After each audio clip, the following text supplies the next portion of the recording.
Hello, hello.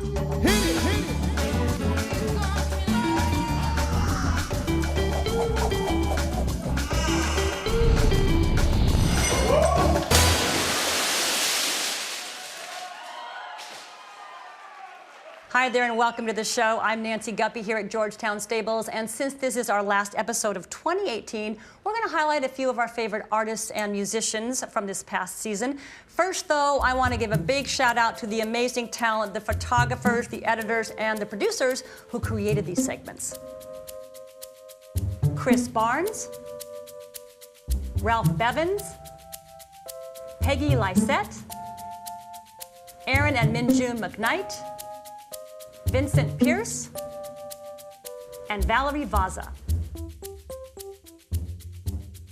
All these people are artists themselves, and Art Zone would not exist without their incredible talent. So sit back, relax, and enjoy this look back at AZ 2018.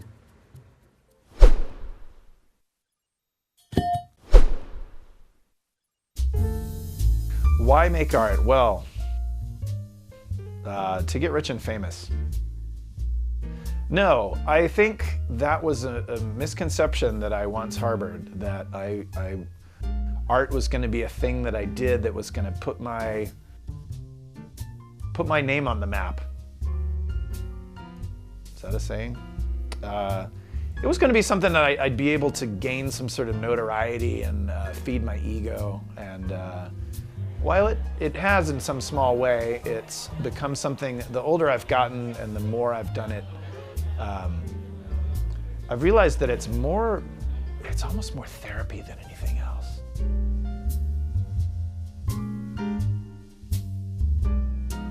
I grew up in a place where art was something that was around, people had it on their walls and things like that, but it just wasn't part of the fabric of society. As I remember, I took art in like 7th grade and then again maybe my senior year, so 2 art classes in 6 years. High school I went to was the model for Dead Poets Society, which if you've seen that movie, that was the main thrust of the movie, was that the kids were starving for creative expression and artistic education, and it just wasn't getting gotten. So it just wasn't something that I had enough passion or opportunities to pursue, and I just kind of didn't push it. I arrived in Seattle during the rainiest stretch of time on record, at least at the time. It was 90-something straight days of rain. So I started kind of getting into the art community here, started doing figure drawing classes, and took some classes at the Art Institute of Seattle. I realized that I got a lot more personal, deep, philosophical meaning and self-worth out of being a producer than just out of being a consumer. These are from the book that I made. And I had an art show at Joe Bar for all the originals. I had one stolen. It's a public sort of APB. If you've seen, there's a one for the letter N. Whoever took it, I want it back. Nice to meet you, girls. Thank you for coming and supporting the arts. For me, making art is about connecting and about sharing and communicating. And you can share and create dialogue. And you can stimulate people to think about an issue.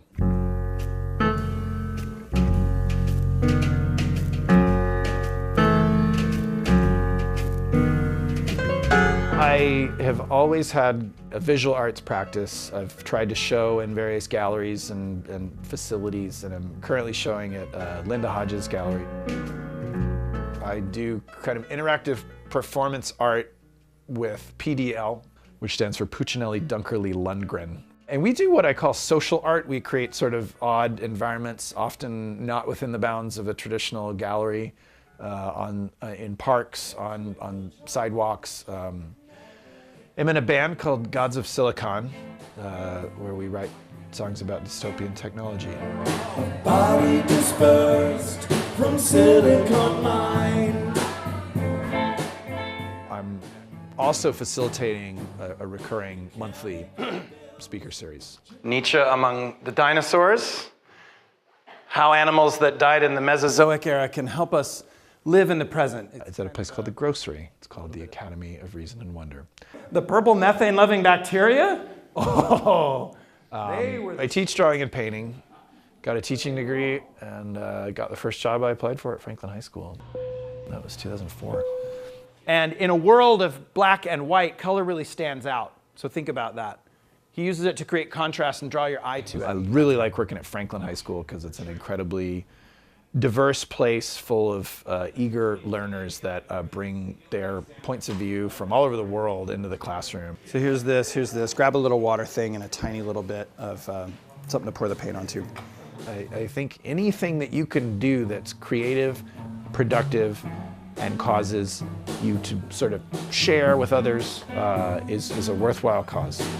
So as the climate gets too hot and you can't breathe the air. A little bit of humor goes a long way because there's some dire stuff out there in the world, and humor makes it tolerable. Don't be blue.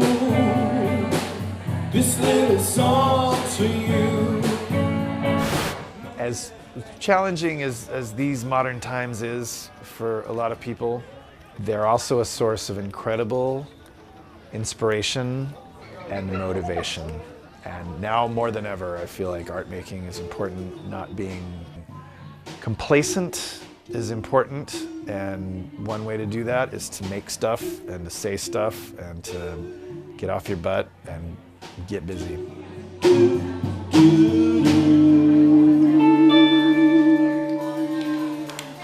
And that's where black holes come from.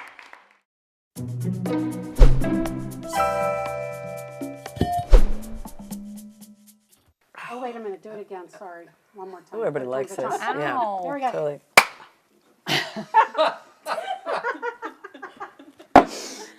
Shall we do this thing? Great way to start. Isn't it good? I'm so thrilled to have you here, seriously. And we're, of course, sitting in front of your beautiful set here at ACT, which is why you're here in Seattle right now. You are performing your latest solo one-woman show. Lauren Weedman does not live here anymore. Doesn't live here anymore. But I first want to kind of give our audience, our viewers, our listeners, a bigger sense of your career, because you've pretty much, I think you've succeeded in most every medium. Do you feel that way? No, I don't at all. I think you have. But for I- sure. okay, then yes, I TV, have. film, Nailed memoir, nailed it. Yes. Of course, theater. So let's talk about TV. Okay. First, you are a regular on Almost Live, That's right, King Almost TV here in Seattle, a sketch comedy show. We worked on that together. Yes. And I think some of your really big credits, I'm cherry picking from your long list of IMDb. Hung, Yes. which was HBO series. Your character was, Horny Patty. what did she do? She was a chronic masturbator. That's Was okay it to say, written that right? way? Yeah, no, I brought that in. They wanted her to be just somebody who liked to garden, and I was like, what if she's a gardener who's a chronic masturbator? And they said, we love you on PBS. And no, it it was an took off. HBO thing, so it was like she was supposed to be not a chronic masturbator. Sorry to start off like that. It's fine. It is what it is. It's the biz. It's the biz, yeah. Blame the biz. Was that fun to do? It was fun to do because character. it was a character that was so she was so kind of broken and odd and hiring this this male prostitute, and the best part of it was afterwards to be walking down the street with my child and have people like, Horny Patty, Horny Patty, I love your work. I love what you do with the Horny Patty stuff. Really good. My sister loves you on Horny Patty. And I was like, I'm sure your sister does. Oh, I bet she does. Yeah, that was, and I had to do like sex scenes, which was really bizarre. Was it hard? It is because the days of the shoot, I only did 2, and like the day of when they're escorting you to the set, it's like dead man walking, where like nobody looks at you. Because you're going to be naked. Well, they do. They put a sticker. They're just like, here's the sticker. Here's the sticker. Oh, they sticker on the things that we gotta not Yeah, see. I guess okay. so. I guess I don't Wow. know. It's all very like, and it's a bit of a blur because I was sort of like adrenaline rushed out of it. Yeah. And I was pregnant the first time, and then I just had a baby the second time, and the second time was just. But so, you've only had one baby, by the I've way. had. Right, you were pregnant the first time, Yes, just and one, then just just one. on one. You said one Yeah, baby. yeah, exactly. So anyway, but nobody exactly. They don't want to look at you because they're all. they want to be respectful, like it's That's no big, it. no big deal. It's not a big deal. We're just Right, gonna, right. Or they're thinking that I'm supposed to be going into. They're also like, you can have whatever kind of support team you want around you that day. And I was like, support team? Like, what do you mean? Like, do people like? Well, we have actresses who bring in their managers and their sponsors for the program, and anybody who can be there for them. Your best friends who are going to be there. And I'm like, I don't want anybody around when I want to be alone so I can really enjoy it. And just be in the moment. Yes, with yes. with the actor. Looking was Yes, another one. That that's was the a best. HBO series. That part, so what was your character in that? And I think that they expanded that role Yeah, because you were so good. Yeah. That's true. That's true. Yeah, because I became beloved, and I it's made true. that a goal. I said, So Lauren, become beloved. You were the best friend? I was the best friend of one of the boys, like a group of gay men in San Francisco. And it was about their friendships and looking for love. And I was the best friend of one of the main guys. And then I was a reoccurring part for the first season. And they actually said, they're like, if you can make yourself beloved. Wow. My manager They was like, usually said that. They said that, and I Right, was like, right. that is the most like, what are you talking? How do you like, here, like, I brought everybody. Here's some lavender oil for everybody. What do you like? She was like, you got to become like Margaret Cho. You got to become such a. Funny. I'm like, how that can't be an intention. No, it just is going to happen. Because it if make it's you gonna irritated. happen. Yeah, it's like Right. I feel like I'm going to get the opposite. Anti-beloved. Right. So that's what I thought. I thought, you know what? I don't need them.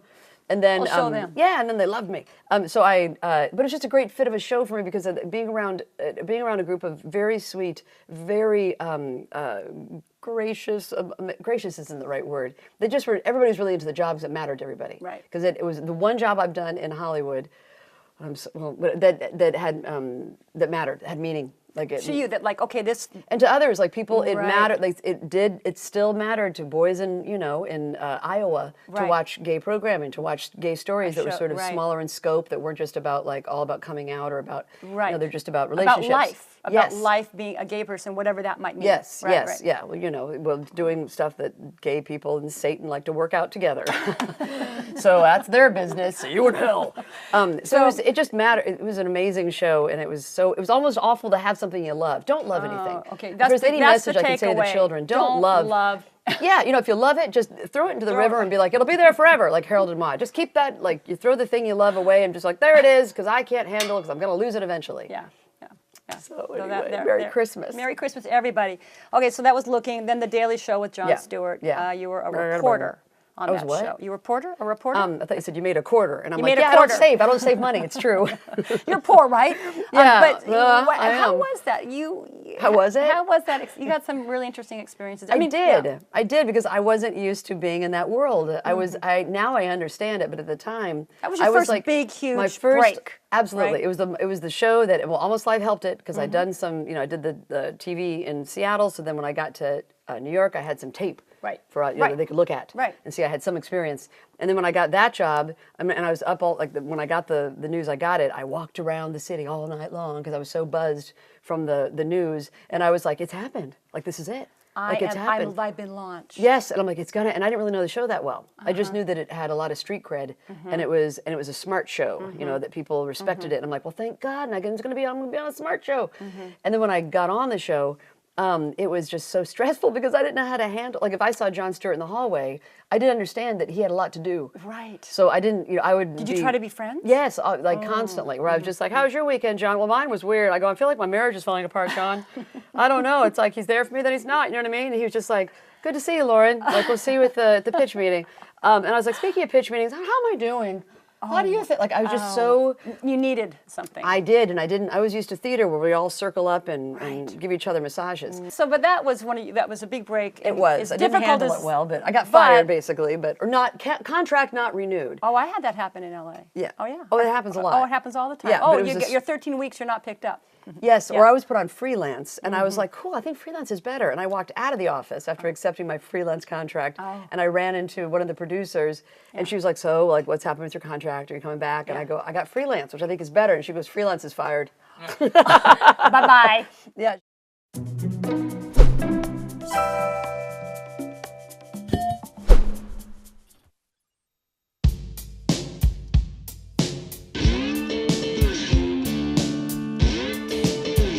Tucked into the southwest corner of the state is the picturesque farming community of Grays River. Home to a century-old covered bridge, the Deep River Lutheran Church, and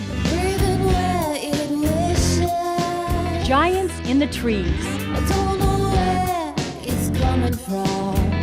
The band features vocalist and banjo player Jillian Ray, guitarist Ray Prestigard, drummer Eric Friend, and Chris Novoselic, a bass player with one heavenly rock resume. Nirvana, the Northwest band that helped ignite a grunge explosion and became one of the most important and influential groups in history. With 100 million albums sold, it's also one of the biggest selling bands of all time. Chris Novoselic was there for the 7-year roller coaster ride. So I get recognized by folks like, hey, weren't you the drummer? Is your name Dave? And I'm like, no, my name's Chris, and I was the bass player. What have I been doing since Nirvana, you ask? Is just like, I'm still in Nirvana, it seems like, which I'm eternally grateful for and I'm very proud of also. So that's just who I am and what I am. Since Nirvana ended with the death of Kurt Cobain in 1994, Chris has earned a college degree, been active in electoral reform and music legislation, and played with a number of bands. Novoselic met the members of his newest band, Giants in the Trees, through their involvement with the Skamokwe Grange. And then after the meeting, there'd be these jam sessions. There was like an open call for jam session on Saturday, 11 a.m. or something like that. And then we were just the only 4 people that showed up.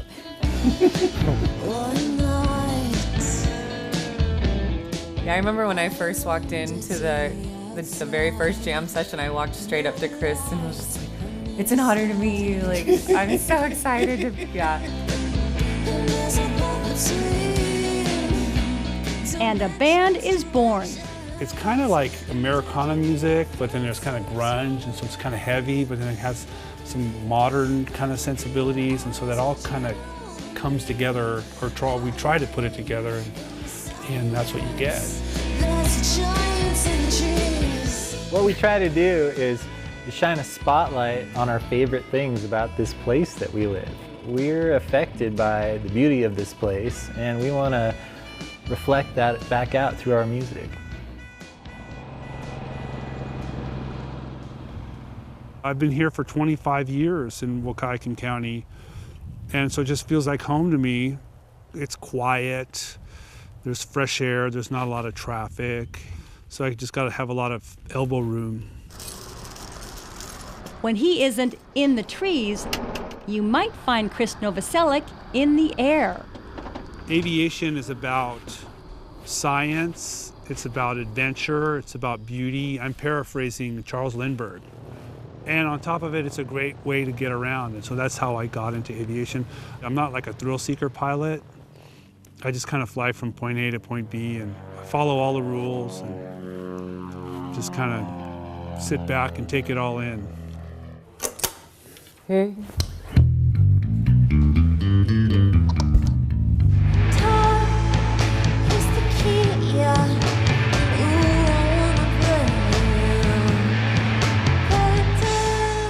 Everybody brings their own thing into the band, and we get these songs coming. It seems like we work together really well. And, you know, we made this record. We're working on another record now. We just kind of go for what everybody's strength is, and then we make this unit comes out of it.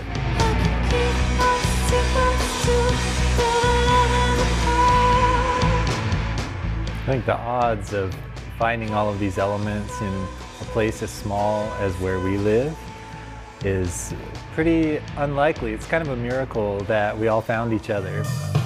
I like that harmonic thing you were doing, Ray. Do you remember that? Back it up a little bit. And I feel so lucky to be working with these guys. It's just a really incredibly creative environment. Yeah, I felt like I found my home here, and we're creating some pretty cool stuff together. A new band, some kindred spirits, Eden in his backyard. Has Chris Novoselic found, dare we say it, the next big thing? You know, Just okay, so yes. is the next great thing going to come out of Grays River? Well, it could come out of anywhere, so why not Grays River?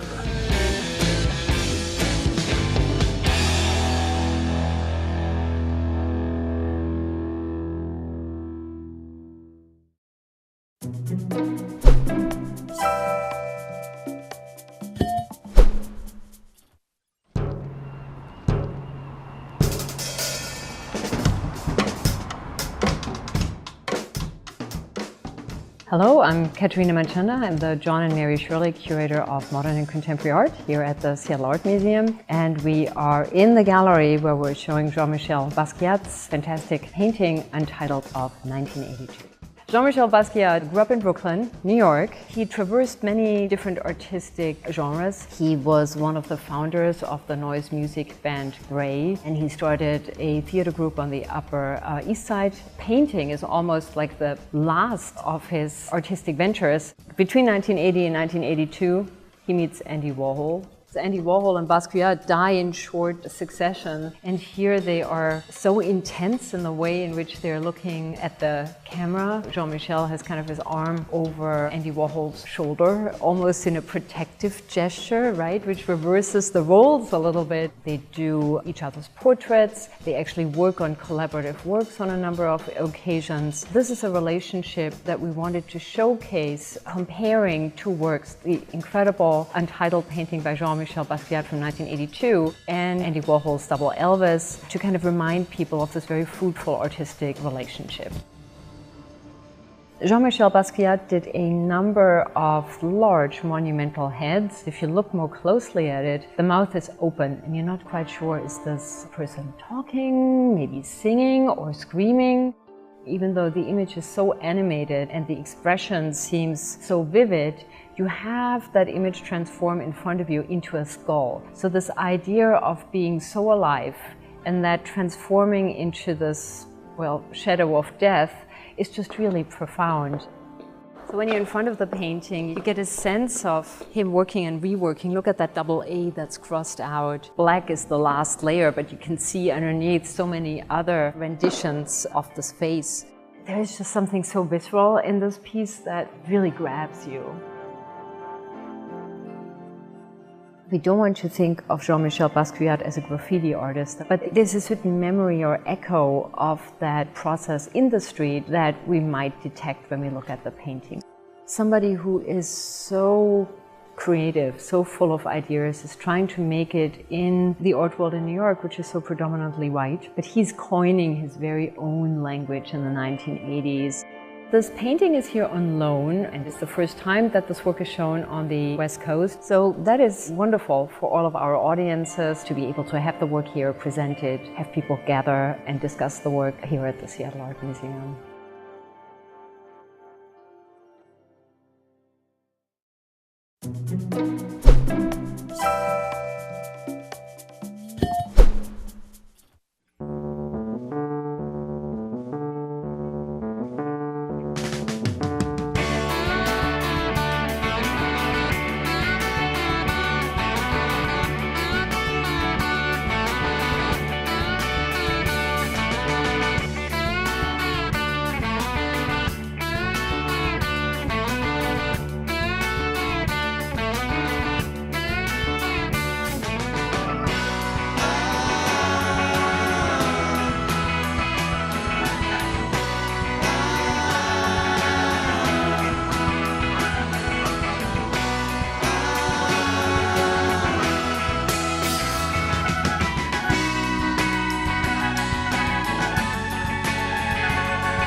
One of the things that I enjoy most about my job is the fact that my job literally is to watch movies for a living.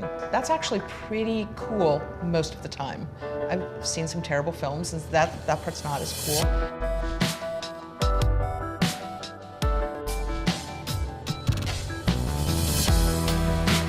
Currently, I am the artistic director at SIFF, and what that means is that I'm responsible for the artistic vision and working with the great team of people that bring all the films to the Seattle International Film Festival, to our screens at SIFF Cinema, at Egyptian, and at the Film Center, and our SIFF Education department.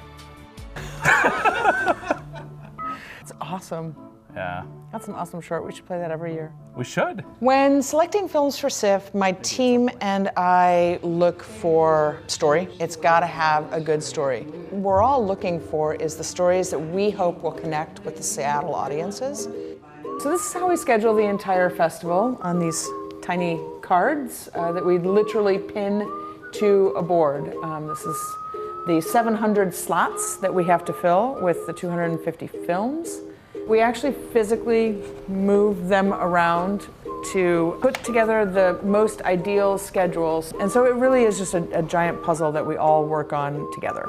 As a group, we look at about 5,000, 6,000 films that we have to whittle down into the 400 some that we'll play every year in the festival.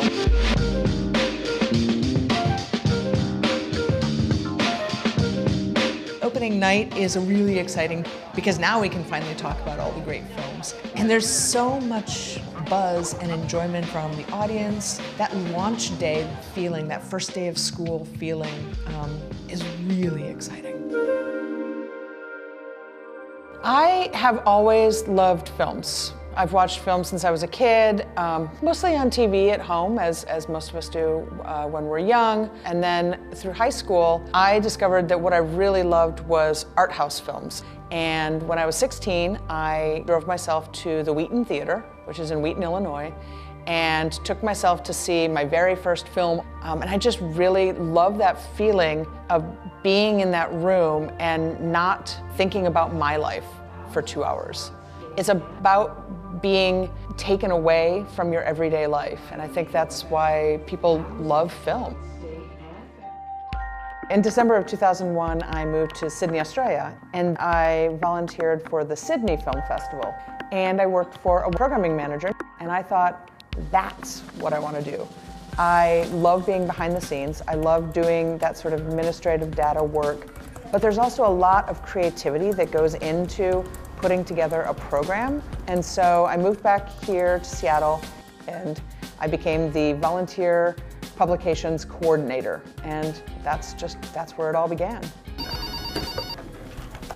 Yes, hello, thank you for calling. Yes, we would love to screen your film at SIFF this year. Quite literally, my trajectory with the festival is the trajectory of the festival changing. The first Seattle International Film Festival was 18 days long. It showed 18 films, and that was it. By 2011, we were, of course, 25 days long, showing about 250 feature films. We opened SIFF Cinema at McCaw Hall, so we had a year-round presence. That was the real changing point for the festival because it stopped becoming the festival and started becoming SIFF. How have you seen your directing style change because of it, or has it changed? Or what did you bring from film into TV and vice versa? Well, I think just clocking all the hours that I've had on set has given me more sense of confidence and ease. Going from a volunteer to an artistic director is a really interesting path because I always still feel the excitement that I felt as a volunteer. I don't ever want to lose that feeling of excitement. My dad always said, you know, I don't care what you do in your life, but if you don't love it, stop doing it. Quite literally, if you don't love what you do, why do it? The Beth Barrett, the great Beth Barrett, everybody.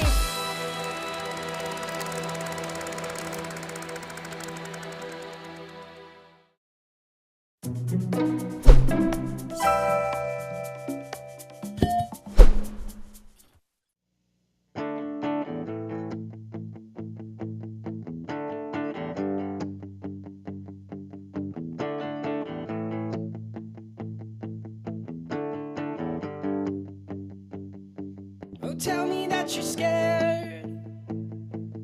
Tell me that you're petrified of being unprepared and being taken by surprise. Oh, I don't need another fair keeping me occupied. But here it comes again to tell me that it's all a lie. Oh, I'm on my way, my way, my way, taking what I can. It's all a lie, a lie, a lie to say it's just pretend.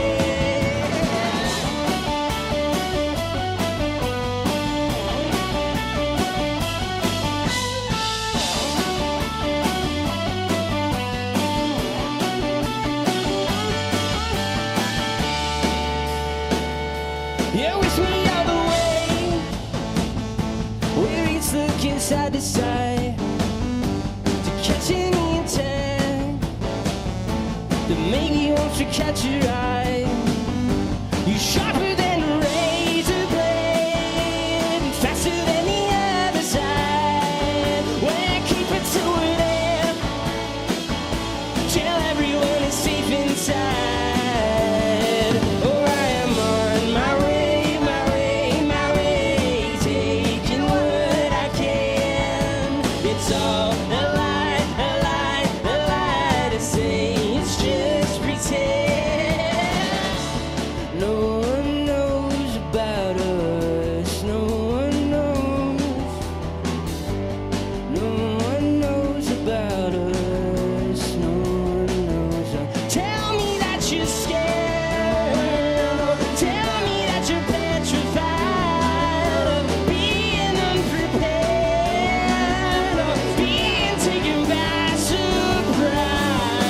Oh, I am on my way, my way, my way, taking what I can. It's all a lie, a lie, a lie to say it's just pretend.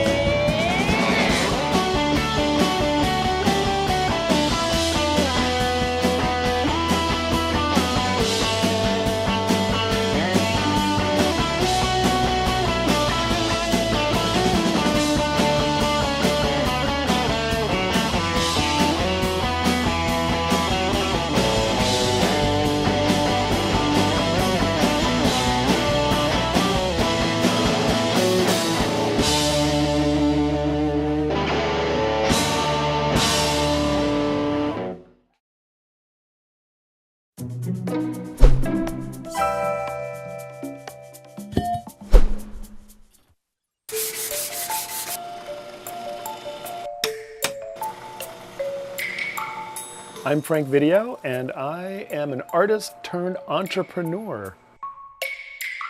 My company is Design Frank LLC, and I design artfully made home furnishings.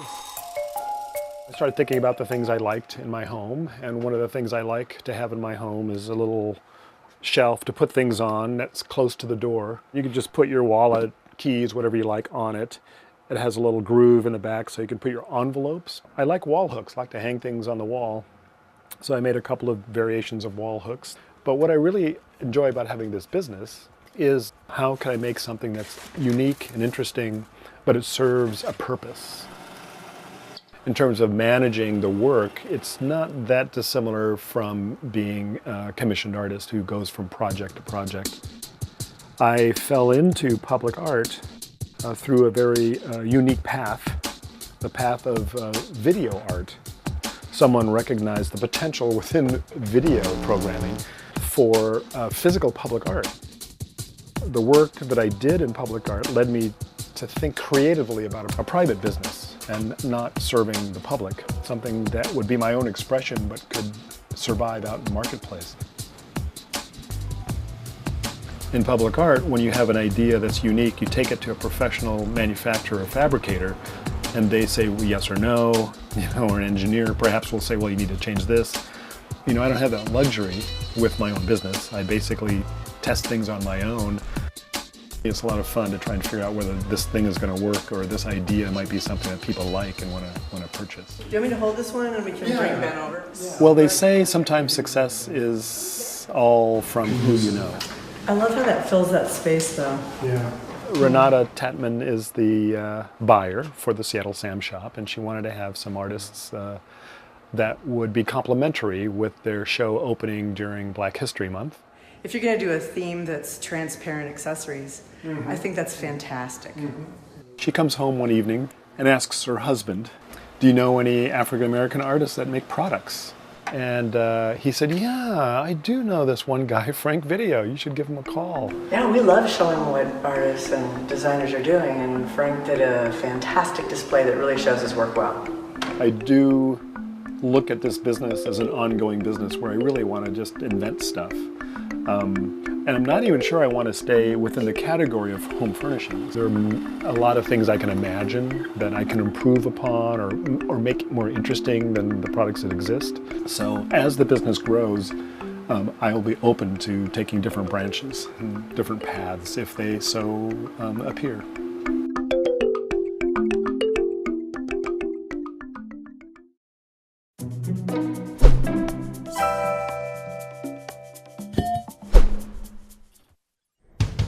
I think the name infiltrated into my psyche. If you wanted a rock and roll photographer, what would you call him? You'd call him Mick Rock.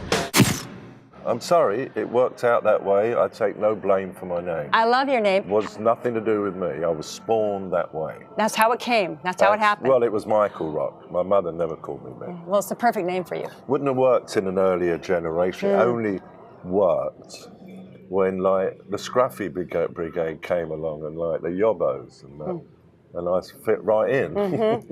How did you meet David Bowie? Was it just in the scene that you No, it wasn't quite that. I did seek him out. I had someone to give me a copy of Hunky Dory, a press copy.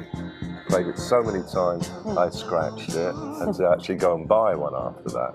So anyway, I sought him out. There wasn't that much money around the music business, certainly not for photographers. But one thing that helped me augment my income would be doing an interview. So we got to know each other in a slightly different way to most photographers, because we would sit and talk about philosophy and our interests because of the interview factor. What yearish was that, would you say? Well, it was not yearish, it was very specifically 1972. No, because years can only be years. They can't be yearish. Is that what? Good yearish could have been 2001 or 1972. With David, it could have been. What is time, right. Yes. And so I went to see him. I remember 400 people at the first gig I saw. And that was the first picture I ever took of him. Sitting backstage. That would have been early March of 1972. By June, I think, they released Ziggy Stardust. It was March, April, May, only 3 months later. He was getting 1,000 people when I did that shot. What is known as the guitar fellatio shot. I said that word on a live program here. They had kittens. Oh, fellatio. Oh my God. And I said, well, that's what it's called. I mean, I can't help it.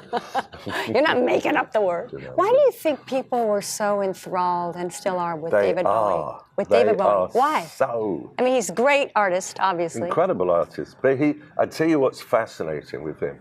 God bless the Rolling Stones. They go out, fill up stadium, whatever. And but they're basically a sophisticated 60s band. But David was not mired anywhere. He kept moving and changing. And, I mean, look at him, look.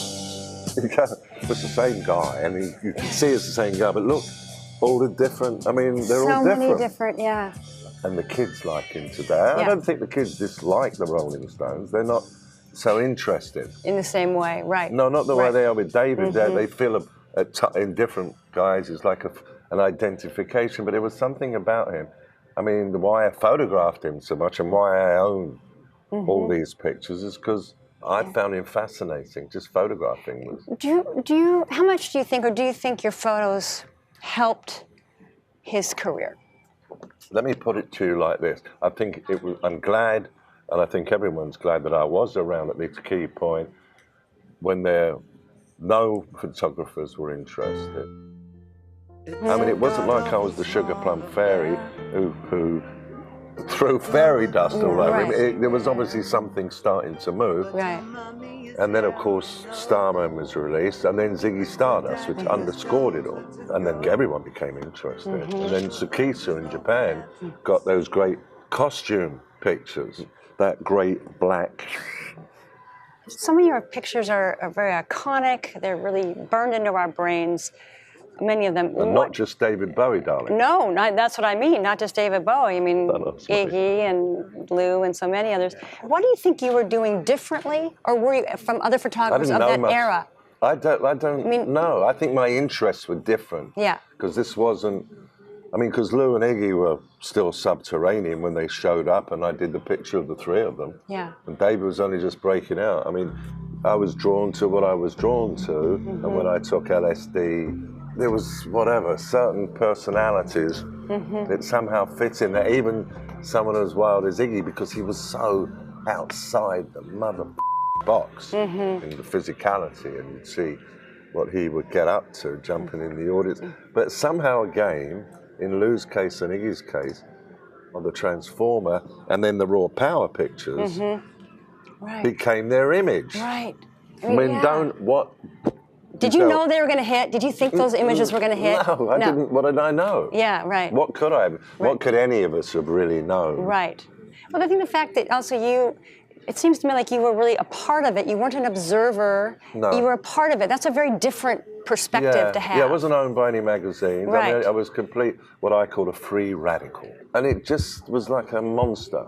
Kept rolling, and then commissions started to come, like Queen, you know. Oh yeah, the Queen. That was a beautiful. Queen, that was such a beautiful cover. My God. Yeah, an it's entirely amazing. mine concept, a knockoff from a Marlene Dietrich picture.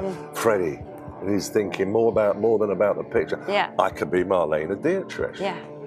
Well, I suppose the way these people are in person, I mean, I could always separate.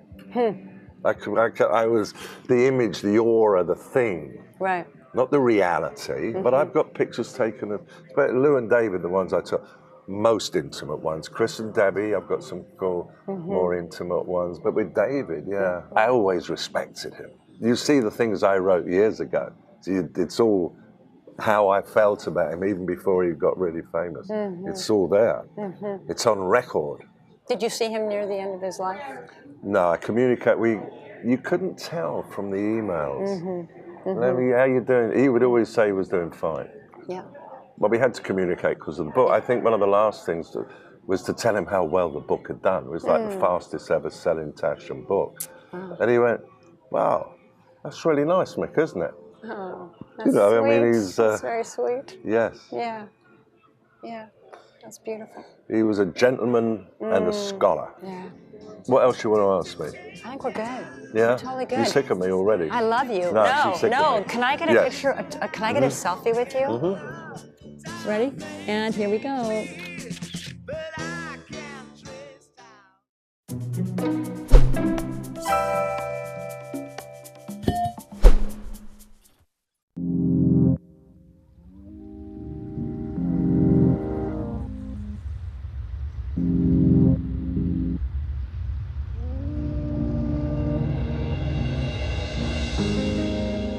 I'll be busy.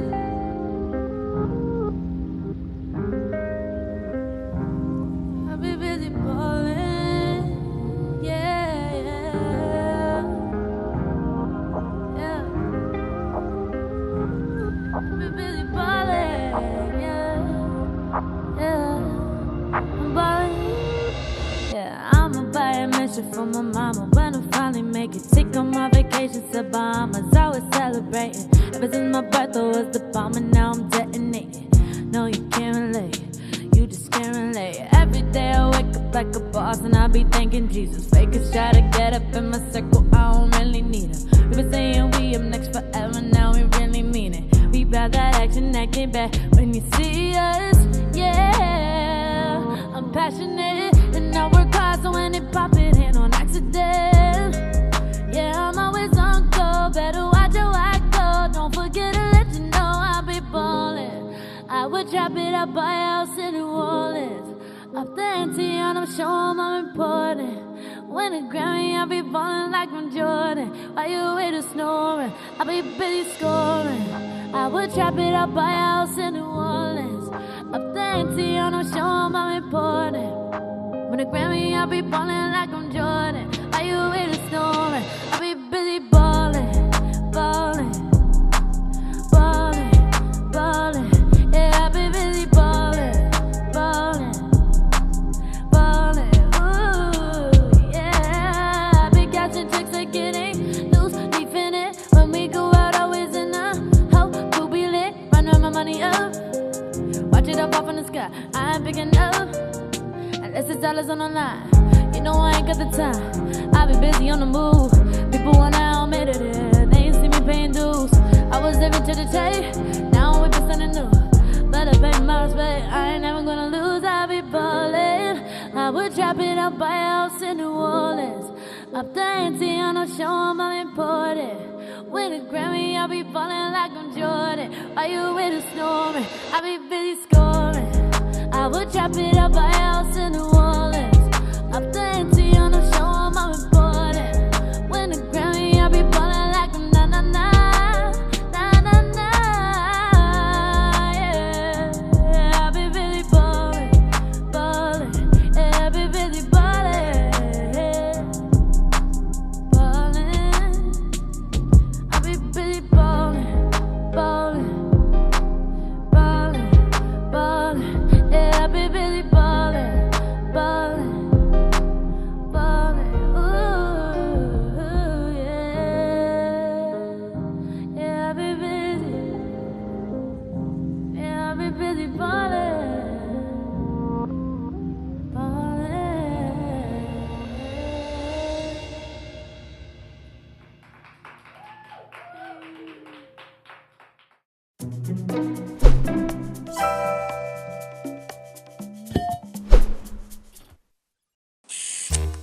What I look for when I'm looking for a photo and try to select something is normally it has an instantaneous, it hits me right away.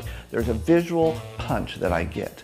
Can I explain that punch? No, it just seems magical, or there's something about the lighting or something about the faces of the people that strike me as something I want to own. I'm Robert E. Jackson, and I collect snapshots and other vernacular photography. I have about 13,000 snapshots in my collection. I have a partiality to the double exposure. Diving photos is one of a favorite area of collecting. I like silhouette photos. I like Halloween mask photos. I have a collection of dirigible photos, a collection of people blowing gum bubbles. I just recently purchased a photo of a man looking into the mouth of a woman, and I don't even know why the photo was taken, but the expressions on each of their faces and the way it was done just seemed humorous to me, and I decided I had to buy the photo. So I have a little bit of this and that. Okay, Robert, you might want to look at this box here. Oh, it has some of the newest arrival stuff Right. that I sorted off to take to the latest Okay, I'll do that. show that I went to. I find photos in local photo stores here in Pioneer Square. I find them online. So one of the areas that I like is guys with glasses on. This is really wonderful. This photo here, I find them via shows that I travel to called tabletop photo shows, ephemera shows, paper shows, where photos are available. I think I like this one right here. I'm sort of, yes, a little bit addicted to it, as a lot of my fellow snapshot collectors are. You never know what you're going to see next in a snapshot, and you're sort of hungry for that next image. Okay, this is really a great photo to me. This is, I love shadow photos, and this will fit well in my collection, and it's very sharp and clear and mysterious. I sort of discovered photography about 20 years ago and found for me that collecting vernacular and snapshot photography was an inexpensive hobby and enriched my life. I retired from full-time corporate life about 8 years ago and decided to devote myself to what was then my avocation, which I guess you could say became my vocation.